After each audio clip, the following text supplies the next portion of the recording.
Is there really a difference between just regular honey and organic? You'll be surprised to know that there are three major key differences organic honey has compared to regular honey. Number 1, must be organically certified.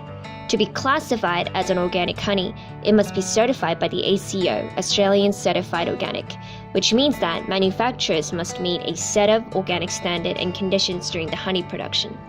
Good news, our organic honey has gone through stringent auditing by the ACO for over 3 years. Number 2, certified organic honeys are free of pesticides and chemicals. Bees are kept 5 kilometers away from urban and industrial premises to be free from chemical residue. There are continuous analysis and testing done on the honey samples to be proven free from non-organic honey. Number 3, organic honey has a bolder taste. Its consistency is a lot thicker than normal honey, and many consumers have claimed it to have a more superior taste.